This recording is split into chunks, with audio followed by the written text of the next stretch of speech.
Olá, meus amigos e minhas amigas, tudo bem com vocês? Eu sou Gustavo Eugênio do CGE Consultoria, Estudos Jurídicos, e hoje, pessoal, estou aqui de volta com imenso prazer para dar continuidade a essas aulas do Quebrando a Banca. É isso aí, pessoal. Estamos chegando na segunda fase da prova do OAB. E só quem passou essa dificuldade, como eu passei e como muitos também passaram, sabe como é difícil você passar na segunda fase da prova do OAB. Muitas vezes você estuda, se prepara e não passa de primeira. Mas por quê? Porque muitas vezes o estudo ele precisa ser muito bem sistematizado, muito bem organizado, porque, vamos combinar, pessoal, você não vai aprender direito do trabalho e processo do trabalho em 1 mês e meio, 2 meses. Essa que é a verdade. Então você tem que focar e ir exatamente direto ao ponto. Mas antes de mais nada, pessoal, eu peço para que vocês acionem o sino de notificações para que vocês continuem recebendo este conteúdo. É isso aí, pessoal. Toda terça e quinta-feira tem conteúdo novo de direito do trabalho e processo do trabalho. Peço também que vocês dêem um like nesse vídeo e compartilhem esse vídeo para que outras pessoas também tenham acesso a esse conteúdo de direito do trabalho, de processo do trabalho. Faça a sua parte, ajude o seu colega, ajude a sua prima, a sua tia, o seu sobrinho que está fazendo a segunda fase ou está fazendo a prova do exame de ordem e ele se encontra ou ela se encontra nessa dificuldade. Ajuda ela, porque aqui tem conteúdo de direito do trabalho de graça. É isso aí, pessoal. Vamos nos ajudar, que com certeza conseguiremos construir uma advocacia sólida. É porque eu aprendi da seguinte forma: a melhor forma de crescer é crescer e contribuir. E você também vai crescer muito e com certeza, eu tenho certeza que você vai contribuir com o próximo. Pessoal, nós vamos conversar hoje no Quebrando a Banca na segunda fase sobre um tema que tem caído, cai na primeira fase, cai na segunda fase. É um assunto que ele tem essa versatilidade, porque você consegue colocar a letra da lei, você consegue colocar uma parte da doutrina, tem assunto novo depois da reforma trabalhista, e eu estou conversando aqui com vocês sobre convenção coletiva de trabalho. Olha só, pessoal, você sabe muito bem, você estudante de direito que está fazendo a segunda fase, o examinador, ele tem a faca e o queijo na mão. É isso aí, pessoal. Não tem para onde correr. Você ficou 5 anos na faculdade. Provavelmente, dependendo da grade horária, da carga horária de cada faculdade, você deve ter feito pelo menos direito do trabalho 1, 2 e 3, processo do trabalho 1, 2 e 3, talvez um pouco menos, um pouco mais, algumas matérias eletivas, quem sabe ligadas ao direito do trabalho. Mas ainda que você tenha feito isso, para pensar. Direito do trabalho provavelmente não foi nem durante todo o curso. Até direito civil, logicamente, em virtude da sua extensão de conteúdo, você faz e estuda praticamente do início ao fim. Desde a introdução ao direito, você já está estudando direito civil. E termina lá no 10º período, quando você está estudando órfãos, sucessões, família, dependendo da instituição de ensino que você está matriculado. Então, temos aí o quê? 2 anos, no máximo 3 anos, de repente, de um estudo de direito do trabalho. Direito do trabalho é um assunto muito extenso, muito longo. Temos até sorte, diga-se de passagem. Se você pegar a CLT e comparar o Código Civil, não tem nem comparação. Ainda digo mais, vou além aqui. Por mais que o Código, a CLT, ela já comece tendo menos artigos do que o Código Civil e o CPC, porque não é à toa que se chama consolidação, mas infelizmente por conta disso tem algumas omissões, as quais nós utilizamos outras legislações complementares à CLT. O que acontece? Ainda assim, na prática, nós não utilizamos na totalidade a CLT. Essa que é a grande verdade. Da mesma maneira que ninguém usa na totalidade o Código Civil. Você já encontrou, quantas vezes na sua vida você encontrou no Código Civil aquela informação que fala de tesouro, quando você acha tesouro? Você sabia que no Código Civil tem isso? Tenho certeza que alguns conhecem e tenho certeza que outros nunca ouviram falar isso. E essa que é a verdade. Então nem sempre você vai usar todo aquele código. Você se utiliza do estudo do código na base e na proporção da sua atuação. Você estuda o que você atua. Vez ou outra você estuda uma coisa diferente, mas na realidade você tem a obrigação de saber aquilo que você atua. E um dos temas que você advogado, estudante de direito, que está pleiteando adquirir a sua carteira vermelha da Ordem dos Advogados do Brasil, é saber esse tema, que é acordo coletivo de trabalho e convenção coletiva de trabalho. Vou ser mais direto aqui e vou conversar com vocês sobre convenção coletiva de trabalho. Por que convenção coletiva de trabalho é importante? Eu não sei se você tem noção disso, mas muitas vezes é através da norma coletiva que serão estipulados direitos e obrigações entre as partes. Se de repente você não atua na área trabalhista, talvez você possa até achar que isso é um tema muito conceitual e uma vez que você não atua, você visualiza isso de forma muito abstrata. É normal isso acontecer. Quando a gente não sabe a prática, não consegue visualizar como é que aquilo realmente acontece.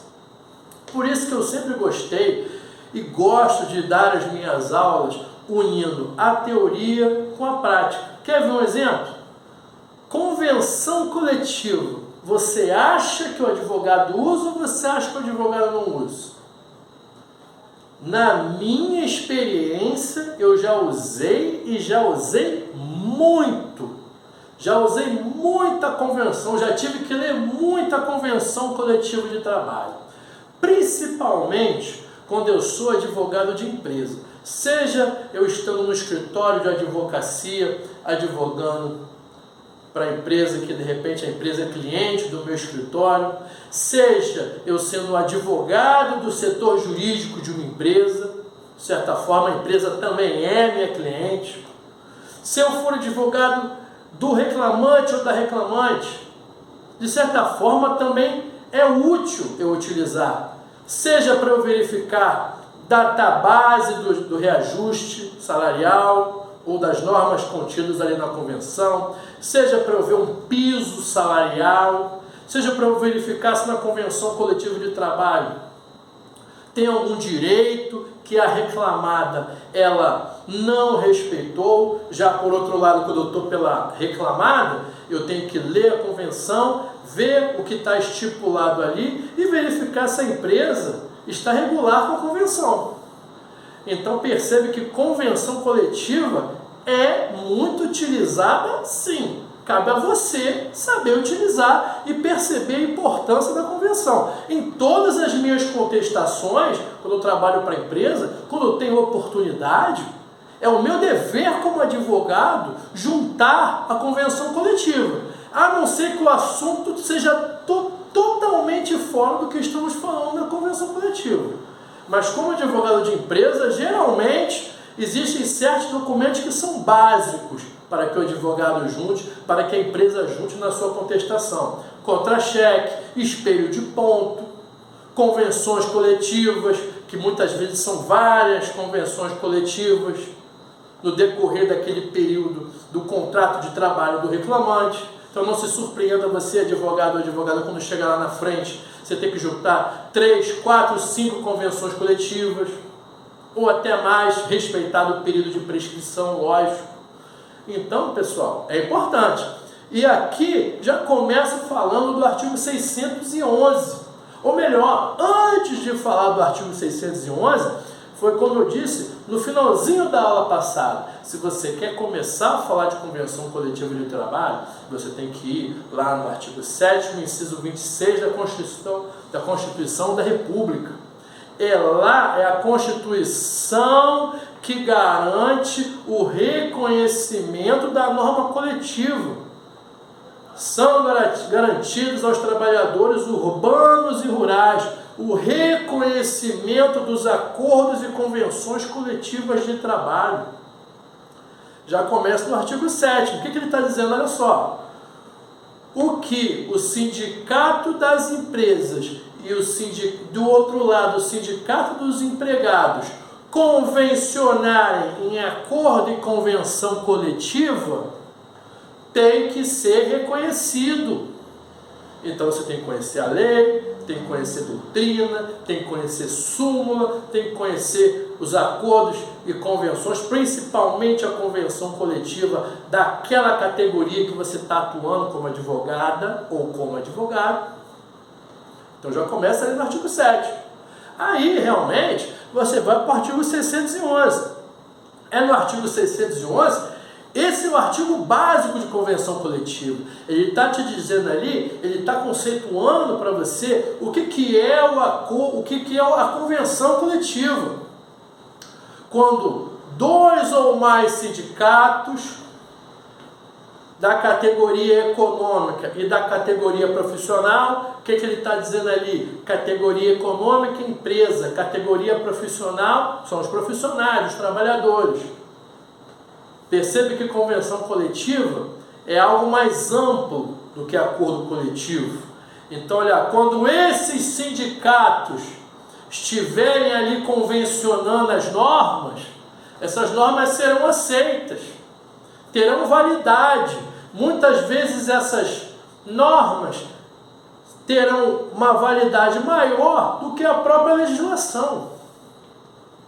Nunca me esqueço daquelas aulas de processo penal, ou aula de processo civil, ou teoria geral do processo, quando os professores falavam lex specialis derogate lex generalis.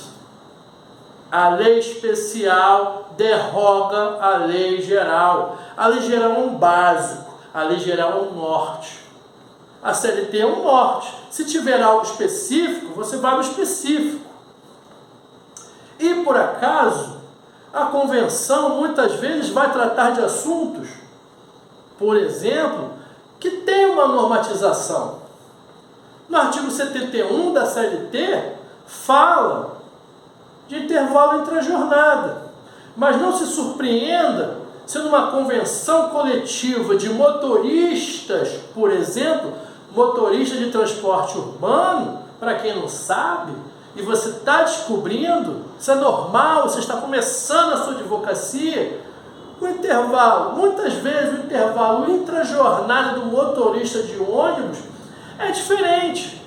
Não é aquela 1 hora ininterrupta clássica, porque a atividade ali exercida é diferente. Então, ele tem intervalos, ele tem 10, 15 minutos ali.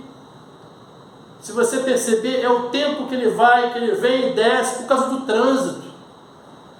Então, o motorista de ônibus, ele tem pequenos micro-intervalos. É diferente daquele intervalo de 1 hora. Isso aí geralmente é previsto em convenção coletiva de trabalho. Percebe isso? E por que eu estou falando isso? Porque os próximos artigos, o artigo 111A e 111B, falam disso. O artigo 111A, ele já fala, que são reconhecidas as convenções coletivas de trabalho, e ele fala, o negociado prevalece sobre o legislado. Foi isso que eu falei para vocês. Ainda que exista uma norma, como o artigo 71, por exemplo, como o artigo 73, que trata do adicional noturno, se tiver uma convenção coletiva estipulando regramento diferenciado nessa norma coletiva, vai prevalecer a norma coletiva em detrimento da legislação. Agora, se não tem convenção coletiva que não fala nada sobre isso, se na convenção coletiva da sua categoria nada fala sobre alteração do intervalo entre a jornada, permanece a regra prevista na CLT, ali no artigo 71. Agora, se tem a convenção coletiva de trabalho estipulando, e é isso que fala o artigo 611. Ele dá essa possibilidade, tem vários incisos ali. Ele fala um monte de coisa. Pode ter convenção coletiva alterando o intervalo entre a jornada, pode ter alterando adicional noturno, pode ter alterando regime de remuneração. Alterar regime de remuneração, você tem que ter cuidado com o princípio da irredutibilidade salarial. Vamos ter um pouco de calma aí. Mas então o que você faz? O que caiu? Algumas provas. E por que eu estou aqui conversando com vocês sobre esses artigos? Porque ela tem caído em pelo menos, depois da 30ª prova, em pelo menos 2 provas, 2 ou 3, se não me engano, caiu esse assunto, convenção coletiva de trabalho. Aí é lógico, eu preciso falar do básico, do artigo 611, e estou dando esse exemplo. Por exemplo aqui, teve uma prova recente que mencionou na questão que determinada funcionária recebia uma remuneração com base no piso salarial federal. Só que o piso estadual tinha um valor diferenciado, ou maior para ela. Quando ela saiu da empresa, ela questionou. E a resposta que o OAB queria, o padrão de resposta, estava nesse aqui, ó, artigo 611A. A Convenção Coletiva de Trabalho tem força para alterar a remuneração, para legislar dessa remuneração. Estava lá. Além disso, além do artigo 611A, vamos ao contraponto desse artigo, por que não? Vamos ao artigo 611B. Como geralmente eu falo para vocês, seja na CLT ou qualquer norma jurídica, é por isso que existe o caput do artigo, isso é hermenêutica, pessoal. Hermenêutica, graças a Deus, ainda não cai em prova de OAB. Mas tome cuidado que vai saber se um dia vai cair. Para você entender o porquê que é o caput do artigo, o caput é a cabeça. Tem o caput, os parágrafos, os incisos. E o legislador, por mais que pareça estranho, e muitas vezes o legislador não sabe redigir a norma e se atrapalha, essa que é a verdade. Talvez não seja nem tão simples assim, e talvez por isso ele se atrapalhe, mas tem que ter uma regra, tem que ter um ordenamento ali. E se você prestar atenção, geralmente ele começa com a regra. Na aula passada, eu falei da regra. Quando conversamos sobre descontos, eu falei, primeiro não cabe, depois tem as suas exceções. E depois ele foi ampliando as exceções. Aqui é a mesma coisa. Primeiro ele fala, no caput ele fala da regra, ele conceitua o instituto, depois ele vai falando, primeiro, cabe a flexibilização das normas trabalhistas. Quais normas? Olha lá no artigo 611-A. Tem os 10 incisos lá. Aí depois, no artigo 611-B, o que ele fala? Olha só, aqui em cima eu falei para você que alguns assuntos poderia ter flexibilidade. Agora, nesse 611-B, eu estou indo para o lado contrário. Eu estou colocando as vedações. O artigo 611-B fala de vedações. Não pode ter convenção coletiva de trabalho que seja objeto de supressão dos seguintes assuntos. O que ele diz? Não pode ter convenção coletiva de trabalho retirando esses direitos. Aí ele fala, ó, não cabe supressão do salário mínimo, nas férias tem uma quantidade mínima de férias, já incluído inclusive o terço constitucional, licença, não cabe supressão quando estiver conversando sobre horas extraordinárias. Tudo bem? Olha aqui, férias adicional noturno também não cabe. Em alguns pontos, o legislador ele vai abrir a possibilidade de você alterar. Por exemplo, o artigo 611-A, ele deu a possibilidade de você, como empresa, empregador, se utilizar do banco de horas, através da convenção coletiva. Então perceba que esse artigo 611-A é muito útil quando você for estudar sobre banco de horas. O banco de horas de cada categoria, ele vai delimitar aquele banco de horas. Se é um banco de horas de 90 dias, se é um banco de horas de 180 dias. Ele autorizou, foi flexível nesse ponto. Em outros aspectos, como no 611-B, ele não foi flexível. Então toma cuidado, pessoal, porque são dois artigos, um do lado do outro. Aproveita para estudar que eles estão um do lado do outro. E assim, naquele copia-cola, naquela correria de prova de primeira fase, que você já, geralmente, direito e processo do trabalho está lá pelas 70, 75, já está 4 horas, 3 horas e meia, cansado. Ele começa a misturar um juridiquês, aí pega, são assuntos que podem ser flexibilizados em convenção coletiva de trabalho. E o examinador, de forma maliciosa, ele vai lá e coloca adicional noturno. Estaria errada essa questão.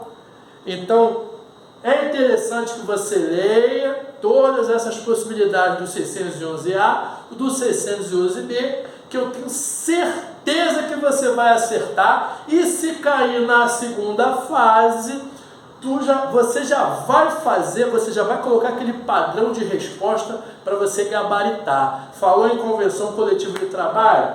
Artigo 7º, inciso 26, vai para o artigo 611, dependendo do assunto, vai verificando quais são os artigos ali. Se falar de flexibilização ou da vedação dessa flexibilização através das convenções coletivas ou através das normas coletivas, nada impede que o examinador ele coloque apenas esse tema, essa frase norma coletiva. Então já entende que é acordo coletivo e convenção coletiva.